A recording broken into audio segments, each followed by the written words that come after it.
We're back, crypto guys and gals. It's time for day 21 of the 6-month crypto challenge. 1,500 to 250K.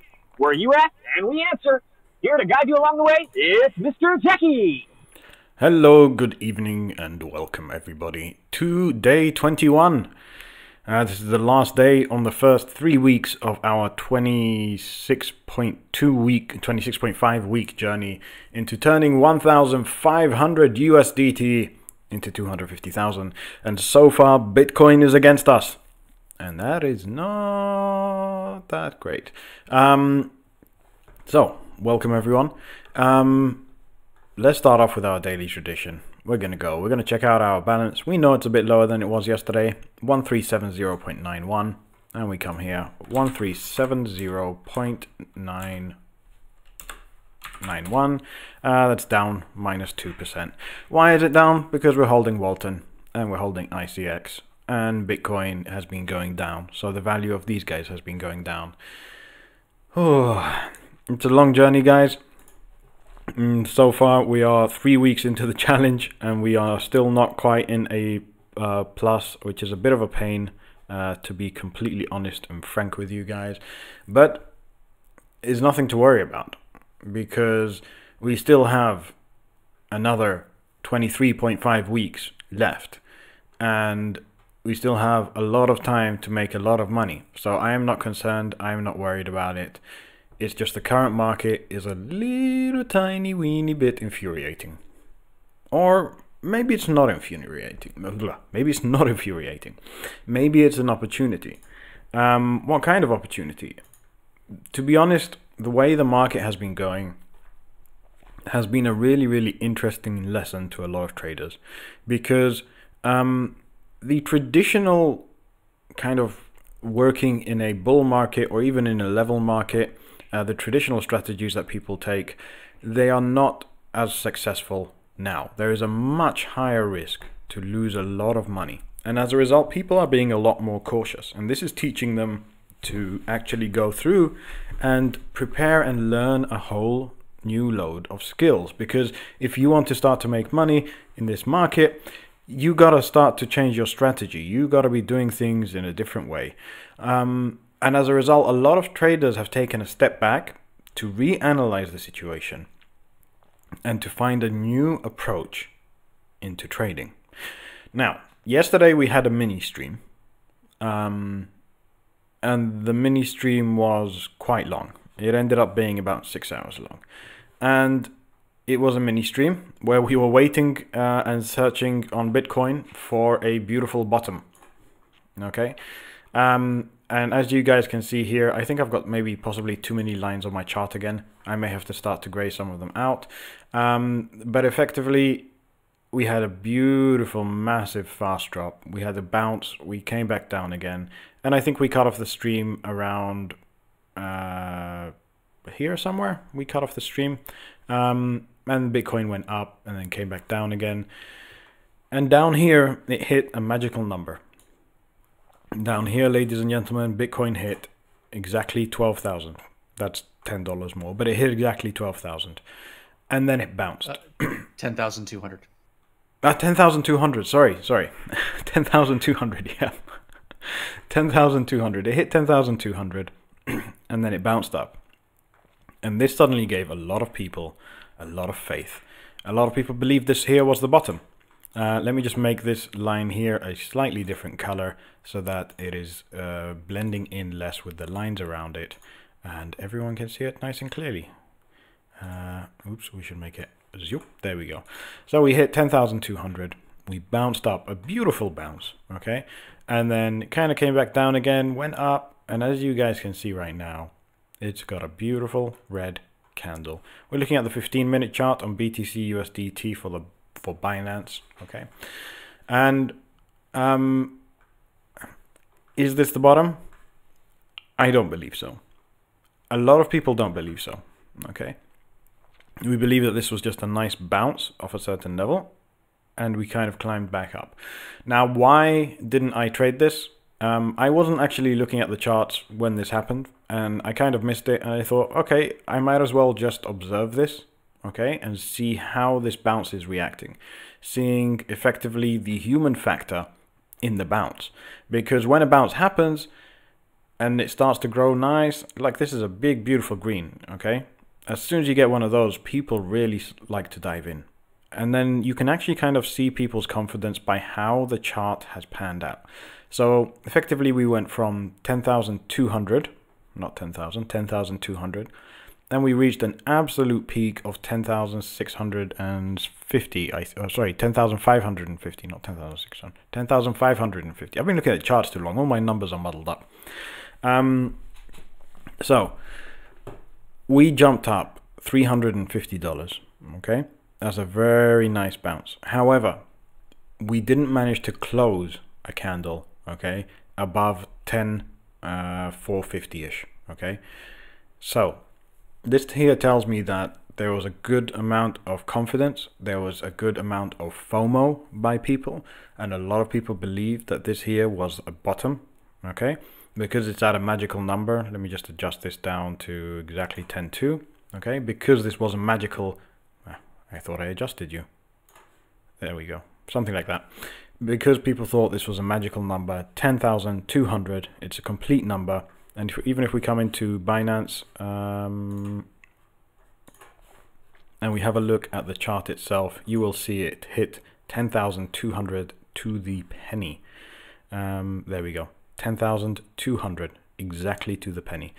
These are what I like to call psychological walls, okay? And a lot of people just believe in the TA and the technical analysis of coins, okay, and drawing the charts and drawing the patterns and drawing everything. I am a very strong believer, and I'm becoming even more of a strong believer, that the human factor is probably just as good as any other indicator or any other line that you can throw down onto any chart, okay? And that's why essentially I kind of observed the way that this chart was going. I observed the human factor. I looked at where it went. You guys can see in the background here, there's this green dotted line. This green dotted line, I drew it from this point here, and then I left it. And if you guys want to see what this green dotted line is, I think some people will laugh. We can go up to the 4 hour. And then if I zoom all the way out, and we come across, this is my green dotted line, ladies and gentlemen. Somebody made a comment earlier that Bitcoin is just following my lines. It likes to sit on my lines and just dance on them. So I decided to draw this crazy line in the hope that maybe we can entice Bitcoin to climb up at a stupid level. Hasn't worked so far. But let's get back. Oh god, I just messed everything up, didn't I? There we go. Okay, so what is the state of Bitcoin right now? Ignore this green dotted line in the background so far. We can even make that into a light gray color just to kind of keep it away from our eyes. There was another support line at 10,350, okay? And that is one that we hit once. We came back, we hit twice. We broke through, okay? And then as we came back up, it was kind of a little bit of a resistance and support. We were hovering on that line for a while, above and below, above and below, above and below. We have just broken through that now, going down. And this here is a big red. How long is left on this candle? This candle is about to end. I'm expecting the next candle to come in. It might go up a little bit green and then come back down again. I don't believe we've reached the bottom. Okay, a lot of people don't believe we've reached the bottom yet, and I'm sure a lot of the guys on the server here as well are potentially expecting a bigger dip. Is there anyone here who expects that we're going to go back up anytime soon? Sort of. Okay. We'll definitely go back up, but not before we go down. Okay. So, I mean, just talking to Until. Yep. I mean, he said there's a possibility that we could hit a double bottom here, and 10.2 could be the bottom. Yep. So. Yep. So Until 1 Mil joined us. For those of you who aren't aware, he joined us on our server very quickly before we went live, just to kind of say we could potentially hit a 10.2 double bottom. What is a double bottom? It's when we come down, we touch it once, we go back up, we come down again, and we bounce again. Yeah, there is a chance that we have hit rock bottom. It's going to be interesting to see how this pans out, and I'm hoping that potentially maybe during the stream that Bitcoin just decides to hurry up, and then we can find out if we have hit a double bottom. But there's a lot of technical analysis out all over the place, okay, and they range wildly, and I mean wildly. Everything from we're going to be going to 20k next week, okay, all the way down to we're going to 3,000. Okay, and I don't want to show the various technical analysis, guys, because a lot of it right now is just pure speculation, and there's a lot of factors that are affecting the price of Bitcoin, and one of the major factors is manipulation. And we spoke a little bit about manipulation in the stream yesterday, the 6-hour-long stream. You don't need to watch the stream, guys. If you want, you can have it on in the background and just listen to it, listen to the random conversations and stuff. But we're going to be observing this right now during the stream, and we may potentially, yesterday we put a couple of buy orders just above 10,000, so 10,022.22 and 10,044.44. We're going to observe this, and if this does turn into a double bottom, then potentially we're going to buy in, we're going to ride it up, and we're going to see, is this actually just, you know, is this that's our bottom here, or is it a double bottom that we're going to break through 10-2 and continue down? That's the thing with double bottoms or double tops, or even triple bottoms and triple tops. It's literally a point of, so here in this example here it's 10,200. We can come down and test it once. If we don't manage to break through, we go back up, so that's the first bottom. We come back down again, test it again, that's the second bottom. Now when you test with the second bottom, if you have enough steam, you can break through it. But you can also potentially just forget about it and bounce back off again. And you can do it a third time, okay? And that becomes a triple bottom, which is even crazier. But there is always a chance, and we saw this, I think, yesterday, here, okay? When we were observing, or on my chart here, I don't even know if we were observing this or not. We came across here, we had 1, we had 2, so that's a double top, triple, quadruple, and then a failure. Now, this is only on the 15 minutes. If you go to something like the 1 hour, God, I don't even know where we've gone now. There we go. If we go to something like the 1 hour, we kind of only really tested it twice, if you want to look at it like that, with 2 proper candles, and then we failed. So when you have the double top and double bottoms, you can fail to break through, or you can break through. So that's why we're going to observe this, hopefully, and see which way we are going to go. Let's see. All right. Personally, guys, I haven't made a single trade today. Okay. I've spent most of the day observing, and one coin that I've really been observing closely is Ethereum. And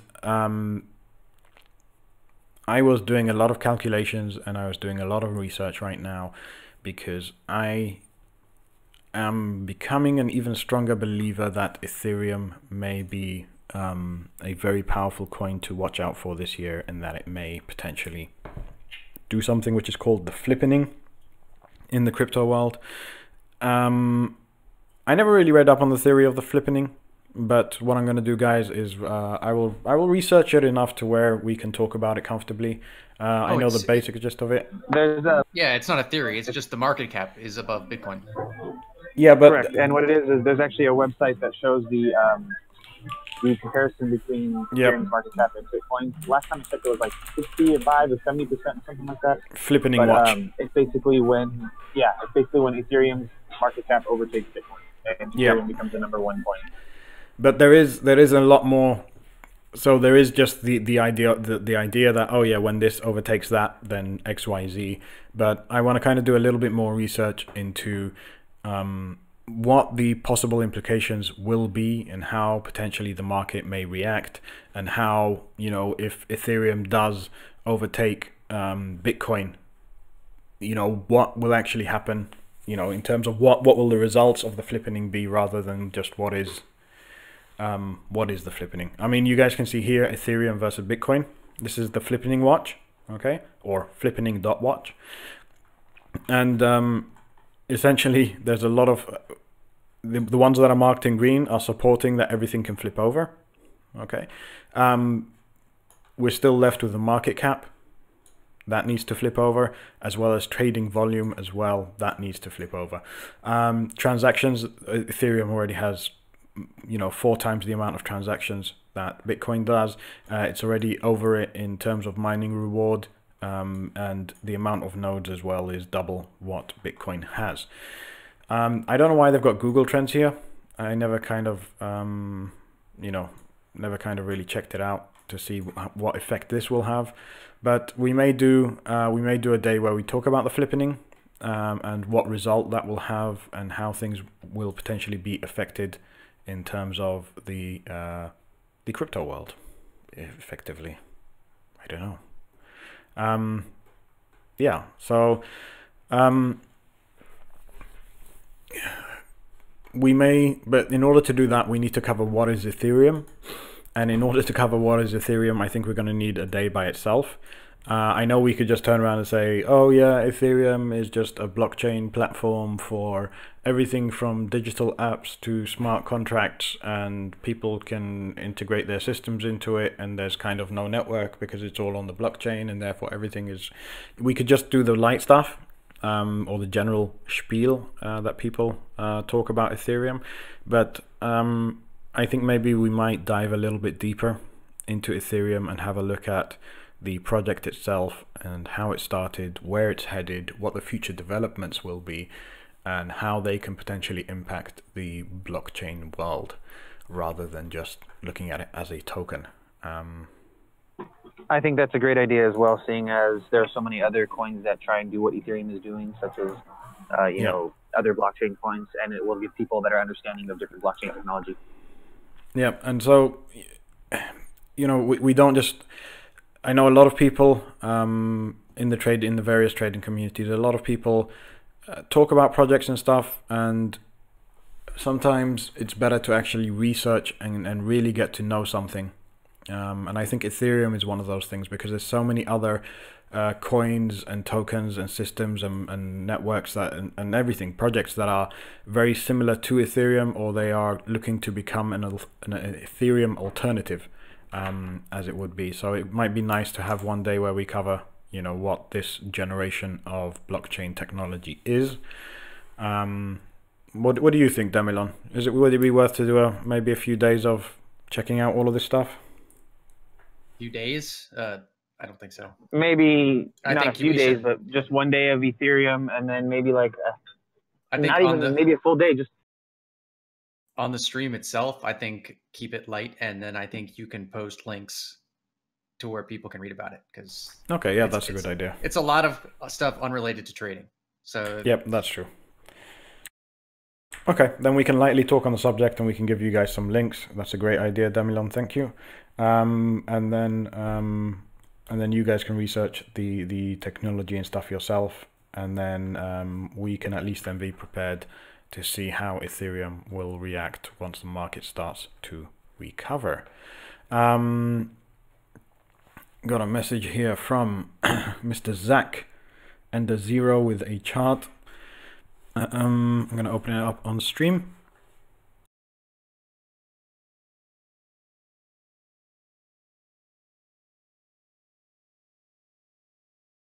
There we go. So this here is Zach's chart.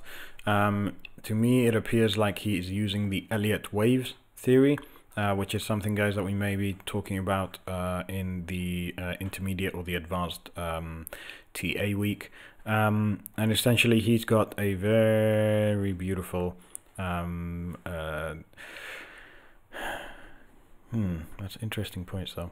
It's a very nice wedge, descending triangle that he has here. And potentially we could see some interesting break if we go through that. He's on the 15-minute on Binance, and yeah, there's one thing, guys. So yep, go ahead, Daniel. So this wedge is as far as where the target is on it is. I've seen a lot of TA today that show they expect the bottom to be around mid-9s. So of course there's the worst case scenario where it just keeps going and going and going. But a lot of people were saying who think it's just a correction, think it's going to bounce like below 10K, just below 10K. And that would match up with this too. Yep. The one thing that I always, with these wedges or with descending triangles, it's really difficult because with the angle of it, I mean, right now it's at quite a steep angle, okay? And so looking at a point whereby we may break up or down, because, you know, it's still kind of a possibility. I think the top line is a little too low too. Yep, I mean, I can redraw that quickly. I don't want to draw it on my main chart. Where is my dummy chart? Here we go. This is my dummy chart for Neo.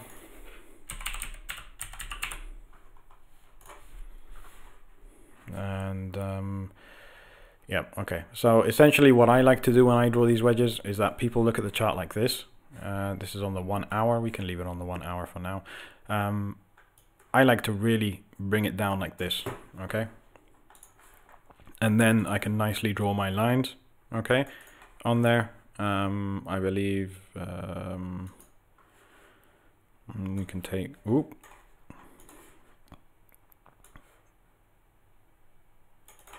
I prefer to draw my lines like this, guys. I know a lot of people like to just find a point historically and then draw from there, but I like to start from a strong point and then work forwards and backwards. I don't know if it's something out of taste or what, but effectively now you can see the difference in angle between this one, okay, and this one here. When I look at it, when it's kind of more of an angle like this, it gives me a little bit of a clearer image. You know, I can act. It's less of a difficult angle, because here to see if we're going to break up, you know, everything's a little bit more kind of squished.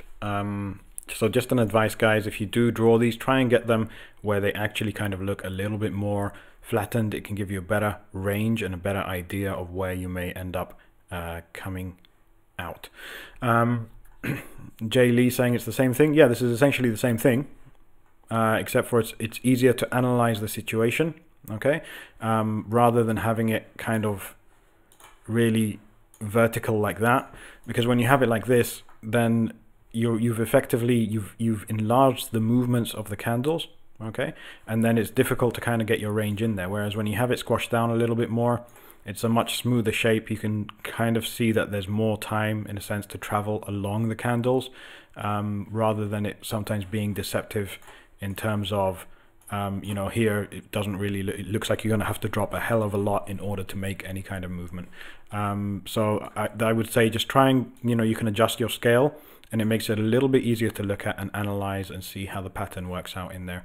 And if we come down to the 15-minute, which is what I believe he was using, then again you can kind of, well, again, this here is slightly easier to look at. You can kind of calculate where it may potentially bounce, whereas when you're on like this, you know, the bounce looks a little bit scary. Looks like you'll have to come down to here and then bounce up. But, you know, so it's just a little piece of a tip or a little piece of advice. But again, it's entirely up to you guys. Someone's saying we didn't cover wedges. Did we not cover wedges? Oh, what did I just do?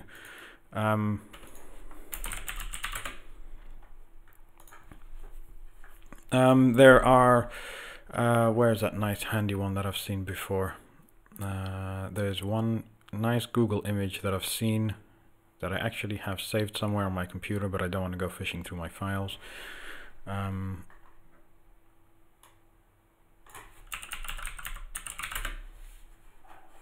There we go. Okay, so guys, there are these are essentially the most common patterns that you have. I thought we covered this. Did we not cover this? We did. Okay. But people keep joining, so they weren't ended up in there. All right, so we'll just cover it very, very quickly. We have a falling wedge, okay, which is essentially where the market is moving up, okay, and then it hits a point, bounces down, and then you can draw the red lines as a result in this way, okay. And essentially, normally with a falling wedge, you will have this, and then you will exit from the top. That is the normal thing. A rising wedge is one, and it's called a falling wedge because of the angle of these lines. They look like they're falling down, and a rising wedge effectively comes in an upwards manner. It's where you hit a bottom, okay, and then you bounce up, and it's kind of bouncing up a little bit like that. I think maybe potentially if we zoom out on BTC, you could kind of see a bit of a rising wedge overall. If we came down here, hit the bottom, no, it wouldn't actually make a rising wedge.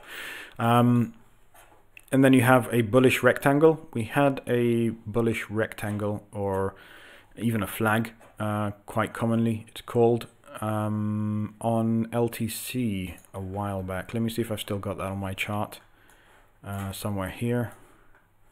Oh, there's a triangle. We did have a whole lesson on flags, I think.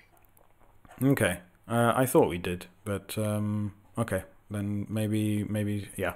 All right, we're not going to go over it too much. That there is a triangle, okay, where you have the bounce within the triangle. You can see here that it did break up, okay, and it did break up here, but then BTC dumped really hard, and that's effectively what happened. Was we broke out here matching the pattern, but then BTC crashed, and so then we just crashed straight back through again. And yeah, we will I'm sure we've done this before. If you guys just put out chart patterns, okay, you will see quite a few different patterns and stuff, and essentially you just draw them from the tops of the candles and you draw the lines across, and you can get, you know, effectively a good idea of what may potentially happen. So we were here, so this effectively right now is a wedge or a triangle. Technically not really a triangle because of the way that it's formed. However, this is a wedge, and as a result, I think, yeah, we could bounce around in here for a short while, and then we can exit either up or down. There is potential to exit up, guys, but there is also potential to exit down. But because we are entering from this side here, then generally we should also exit from that side there. So we come in, we bounce around a bit, and then we should exit upwards in that direction. Oh, lots of pictures and charts now. You don't have to. I'm just sharing it. You don't have to bring it up. Okay. I'm just going to quickly read questions. We have Julian saying, we haven't been through water wedges. Oh, that's why I was covering that. Got it. I drew the top part of the wedge because there was a way last hour it hugged that line. Yep. Yeah, I saw that past that chart as well. Damilon, maybe I will show that actually, because it's another possibility of what's happening. And it's a zoomed out picture. I'll just open it on the screen here. So guys, this here is another pattern. Okay, this here is called a head and shoulders pattern, and we can just very quickly come up here and go. Well, I mean, it's already drawn on the chart. Yeah, but I just want to kind of show people like the. So this here is the head and shoulders. Okay, you come up, you have a left shoulder, you have a head, you come back down, and then you go back. And so what we're seeing here is we're seeing an inverse head and shoulders. Okay, whereby it's flipped upside down, and essentially what this is saying is that we could potentially reach, I believe this was just under 10,000, maybe 9,800 or something, or 9,500, and then we could take off. What this green dotted line is, guys, this here is a very interesting line. This here is the historic trend line of Bitcoin. Okay, and so essentially this line will probably start from when Bitcoin was kind of starting up, and the growth that it had, and then obviously during the year we had some major crazy growth, and so we broke away from this line, and essentially now we've come back towards this line, and we will see if we continue on this line or not. All right, guys, if you have any questions on YouTube, please put a capital letter Q so I know that it is a question for the stream and not just a comment at someone else. And I think then you guys as well, you know, on the Discord server how to ask questions. Right, so what is Bitcoin doing right now? We had that nice big green, we had a slight retracement, we're coming back up again. this may actually be one of the cases where we're going to keep on testing this line yet again and again and again. And if it is, I'm going to stop drawing lines on charts, because it's becoming a little bit of a pain when I draw a line and then Bitcoin starts following it.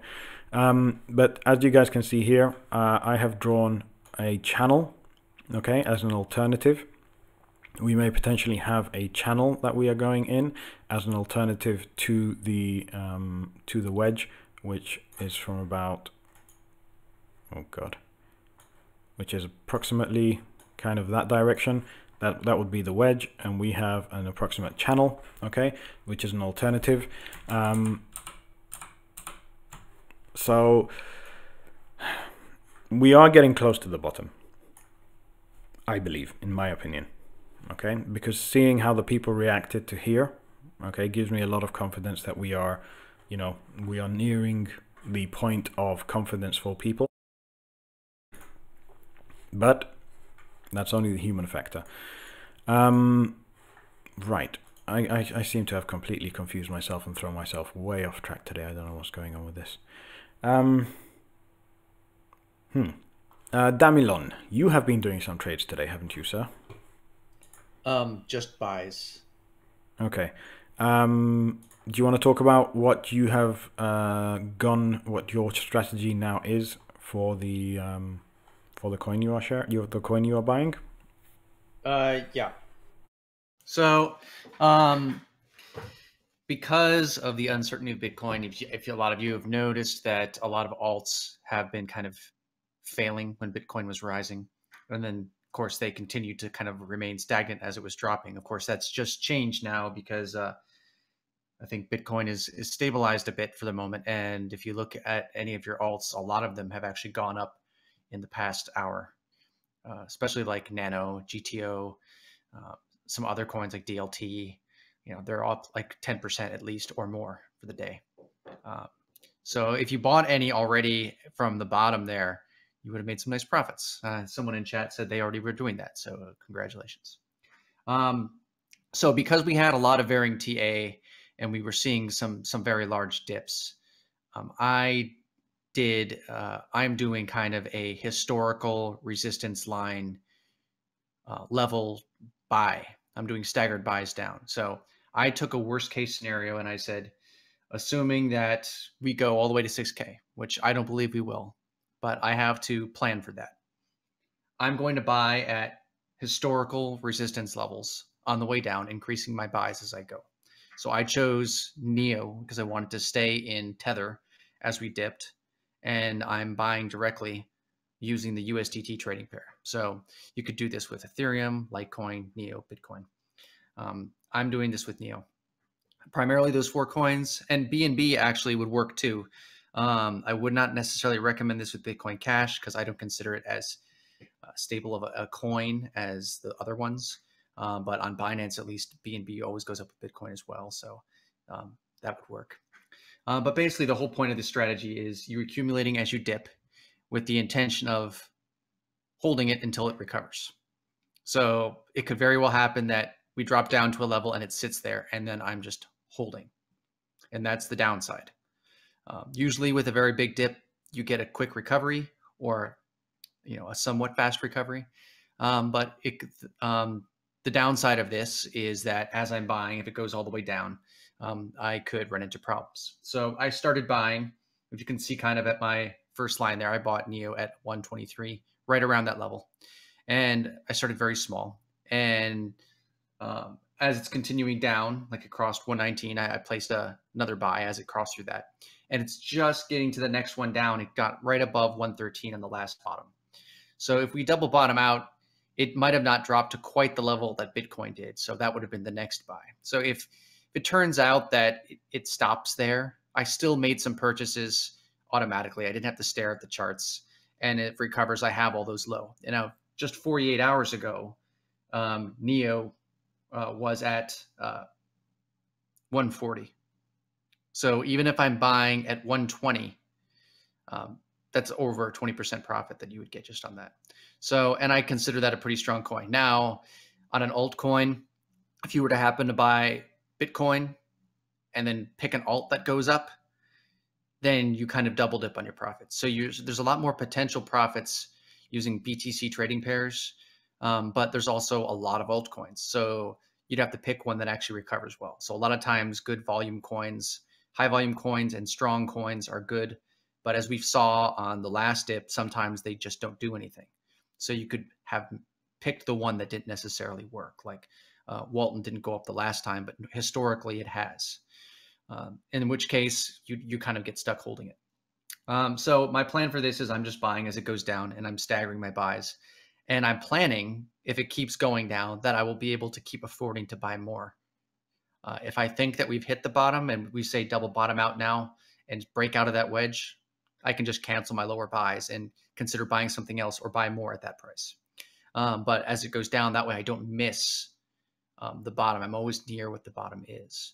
And that way I don't have to stare at the charts all day and wait to see what it does. And yeah, I could make some buys at prices that are higher than I want. But at the same time, I'm always buying a higher quantity as it drops. So my cost average is lower every time I make a buy. And not just on a normal average, it's weighted. So it drops a lot more every time I make a buy. And then when it recovers that much faster.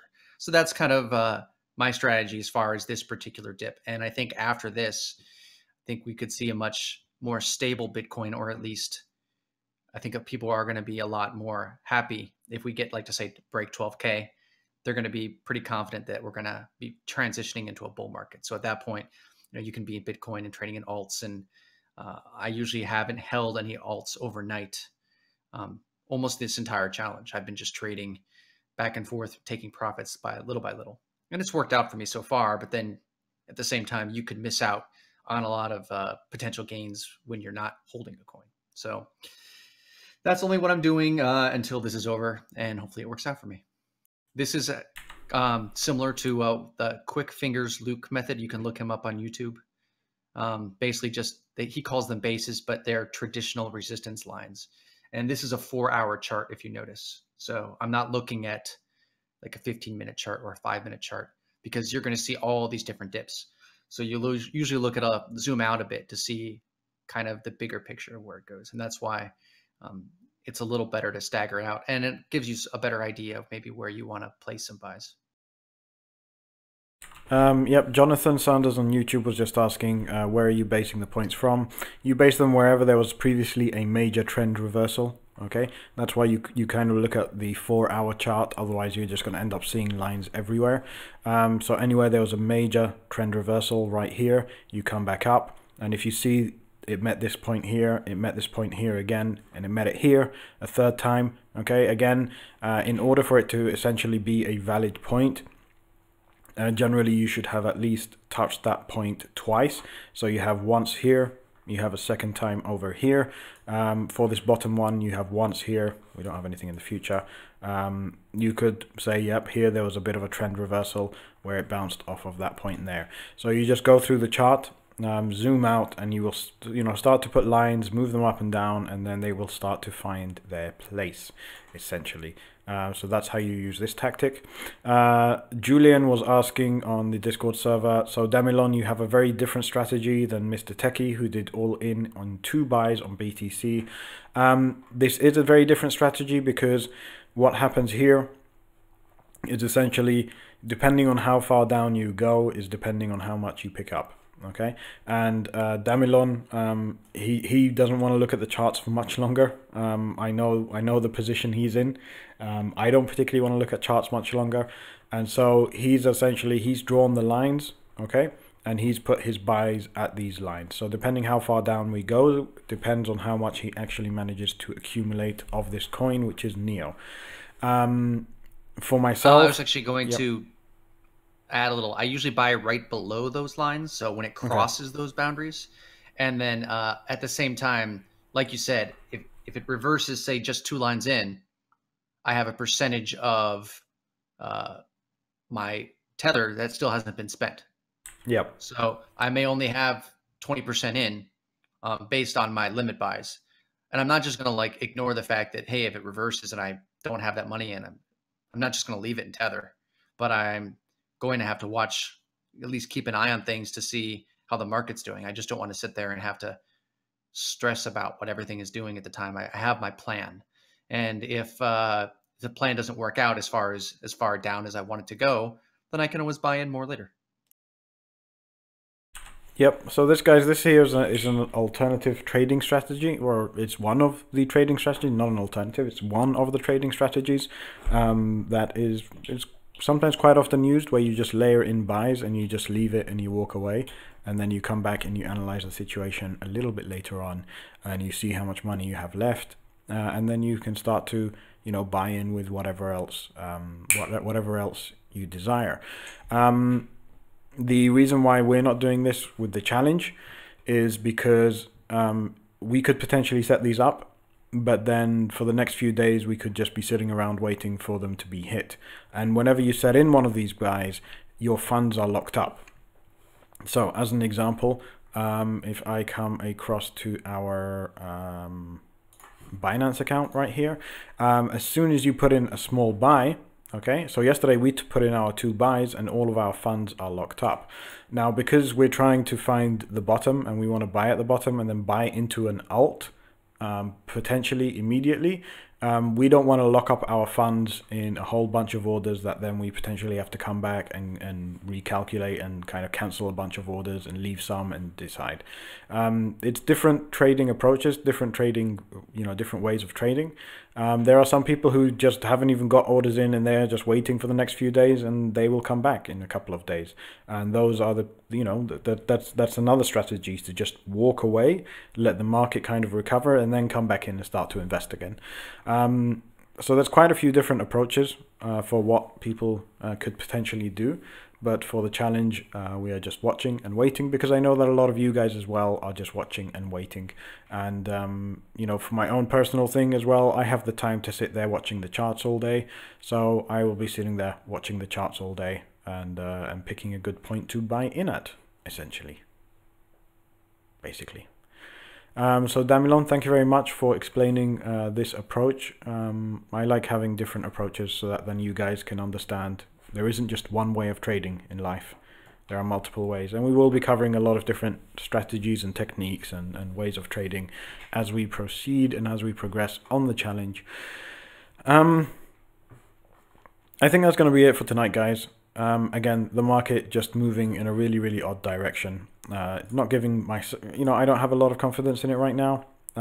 A lot of other people as well don't have a lot of confidence in it. And if we go and we check out the wedge that we drew as well, we could see a double bottom at 1200, okay? Or we could see a bounce off the wedge somewhere potentially down here at around 10,000 or, just over 10,000.